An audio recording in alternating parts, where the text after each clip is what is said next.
fuiste 10 años, ¿no?, presidente de Ecuador, como en el resto de, como la experiencia de Brasil con Lula, la de Argentina con el kirchnerismo, bueno, Venezuela con sus características particulares, la región, esa región que se configura post no al ALCA, la de crecimiento socioeconómico exponencial de las clases medias, clases bajas en todo el continente.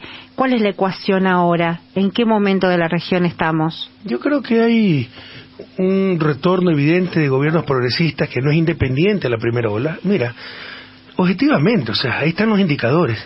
Del 2002 al 2014 probablemente fue la mejor época de la historia de América Latina.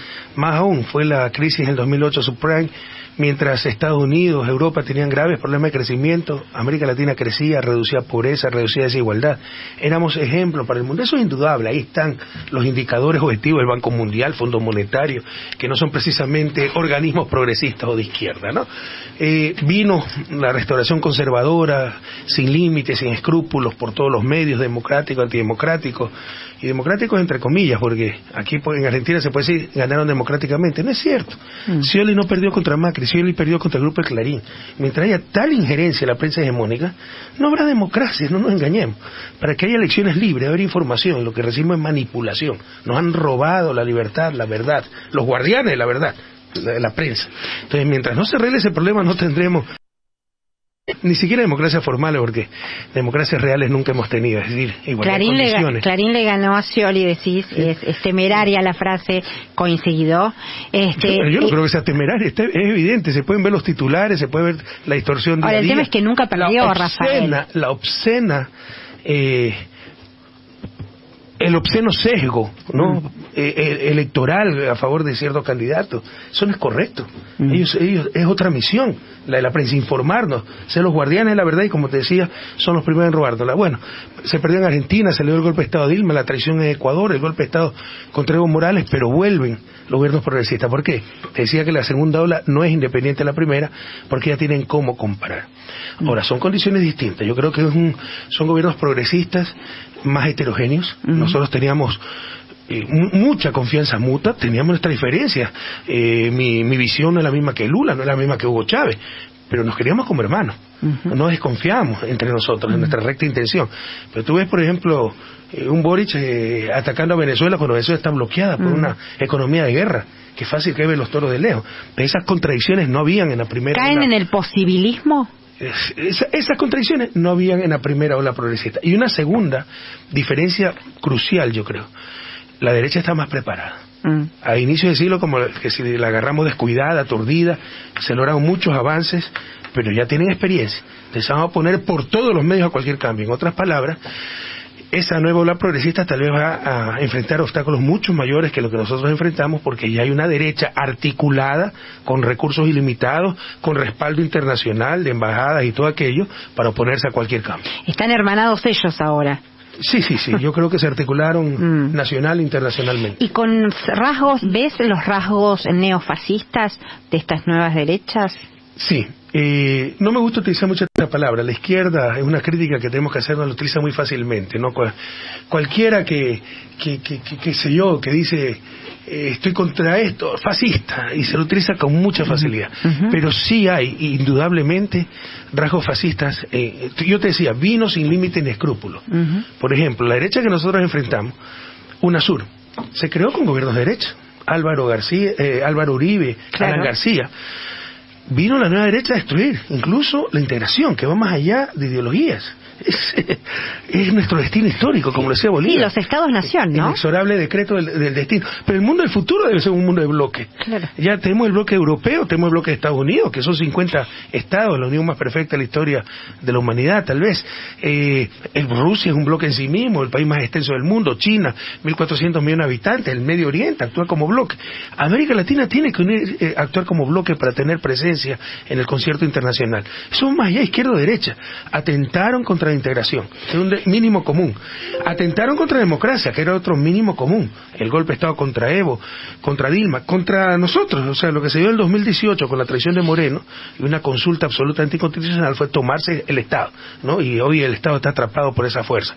Y ya no se respetan los derechos humanos. Mira lo que es el lawfare, mira la persecución de movimientos, se lo dice de frente. El correísmo, tú puedes escuchar a Lasso, mi principal objetivo es que no vuelva el correísmo. Un presidente tan mediocre diciendo eso, en lugar de decir, mi principal objetivo es dar prosperidad, sacar el país de su desarrollo, combatir por eso. Mi principal objetivo lo dice, está escrito, está grabado.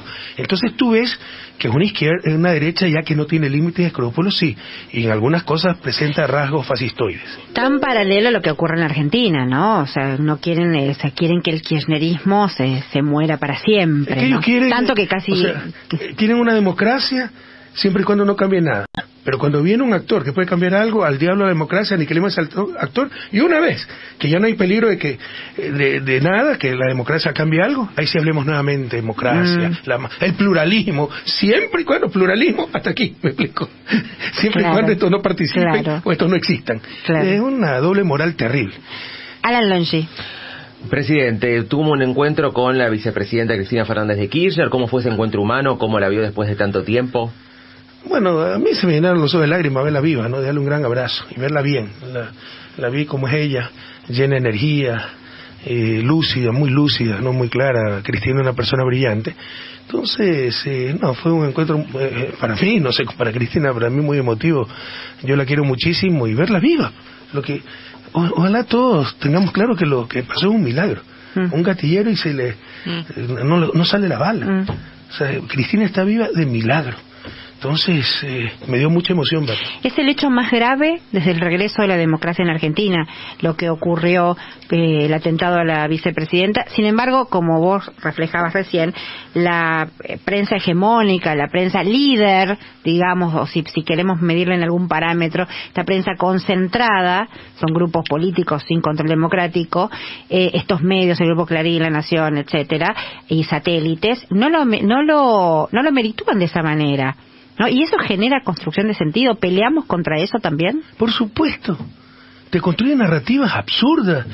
Ellos deciden que es coyuntura, que no, dándole relevancia a algunas noticias, otras no. O sea, ¿tú te acuerdas del 30 del 2010?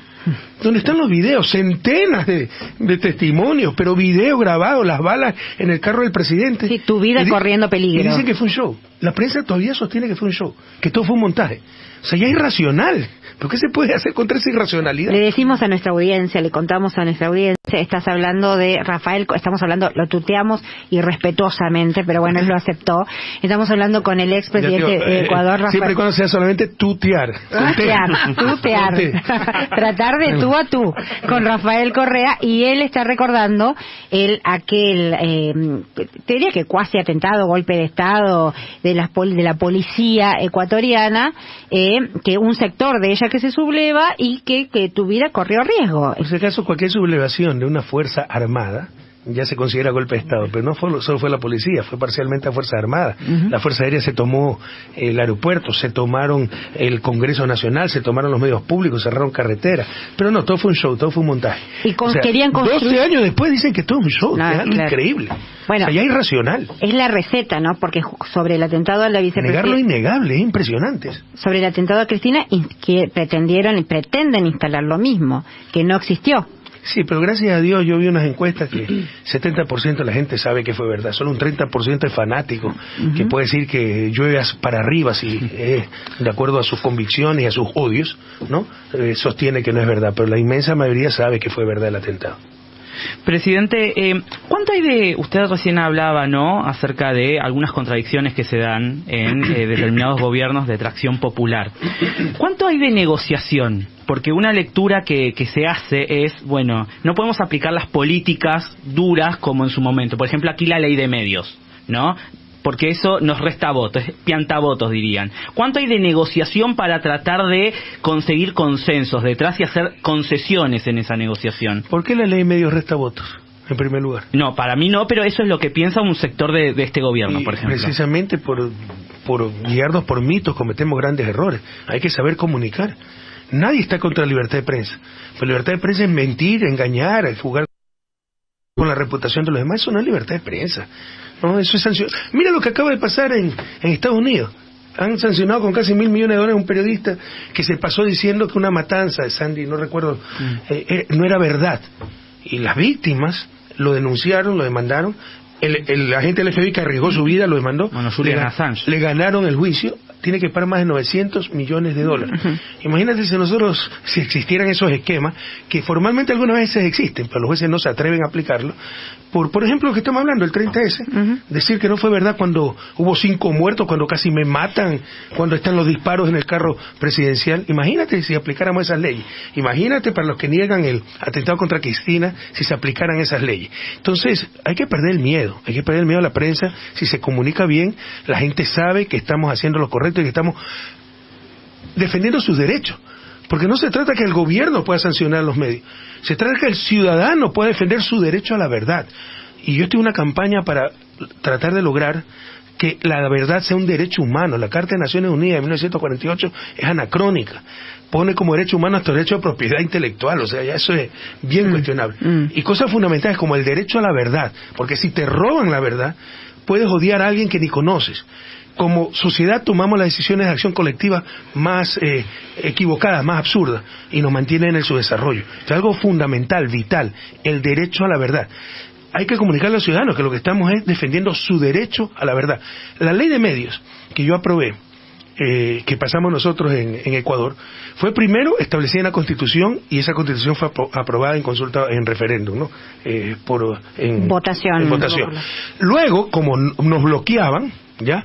Y no se podía avanzar con la ley de comunicación, yo no tenía mayoría en asamblea, la propuse en una consulta popular como una pregunta independiente, volvió a aprobar el pueblo ecuatoriano, ¿no? Que hay que hacer una ley de comunicación para tener verdadera libertad de prensa. No es solo no era solo una ley de medios, ¿no? Iba mucho más allá, pero para tener verdadera libertad de prensa, no los abusos de esa prensa, utilizando su poder sin contrapoder, no esa libertad de prensa para hacer lo que les dé la gana, sino verdadera libertad de prensa y que, respetándose los derechos, por ejemplo el derecho a la reputación. Entonces, tú me dices si hay que hacer concesiones. Bueno, por supuesto que en política hay que hacer concesiones, pero sin pasar cierta línea roja, si no es traición, si no es fraude democrático. Si tú quieres llegar a la presidencia o cualquier puesto para calentar el puesto. Una vez escuché de un presidente ecuatoriano, Gustavo Noboa, una de las frases más mediocres que he escuchado. El principal deber de un presidente es mantenerse en el puesto. Qué vergüenza, ¿no? Yo prefiero irme a la casa a traicionar la confianza de mi pueblo o el mandato del pueblo ecuatoriano o el pueblo al que estemos representando. En todo caso, si tú vas a calentar solo un puesto, eres un fraude democrático, más aún si eres de izquierda. Tú vas a cambiar las cosas. ¿Y por qué cambiarlas? No es que estamos locos, pero llevamos 200 años de su desarrollo, ya no son suficientes. Hay que intentar algo nuevo, algo diferente. El tema es central que estás tratando porque nos toca a nosotros en la médula de la construcción del Frente de Todos, porque hay errores del gobierno que pueden llevarnos a la derrota electoral del 2023. ¿No? Por ejemplo, las concesiones al poder real, por ejemplo, el acuerdo con el Fondo Monetario que hemos hablado aquí. El año pasado también hablábamos del acuerdo, en ese momento nosotros no habíamos acordado todavía con el Fondo Monetario, la Argentina ya acordó con el Fondo Monetario y estamos en un cogobierno, ¿no? O sea, el ministro de Economía tiene que ir a Washington una vez cada 3 meses o menos y ajustar las cuentas y entonces se ajuste. Yo recuerdo a una campaña tuya donde vos decías, el gasto eres tú, ¿no? Entonces cuando se hablaba del gasto público, ¿no? Pues el gasto eres tú, tus escuelas, tus hospitales, bueno, y justamente, por ejemplo, en este momento el fondo nos obliga a achicar el gasto. Entonces tenemos un presupuesto que se está por aprobar que achica el gasto. Digo, son situaciones cuasi dilemáticas, porque enfrentando el poder, bueno, se corren los riesgos que se corren, y no enfrentando el poder se corren los riesgos que se corren. Mira, gobernar es un arte, y como te decía, hay que saber hacer concesiones, objetivamente ver los poderes reales, ver los riesgos, buscar lo mejor para tu pueblo, pero sin pasar ciertas líneas rojas, ¿no?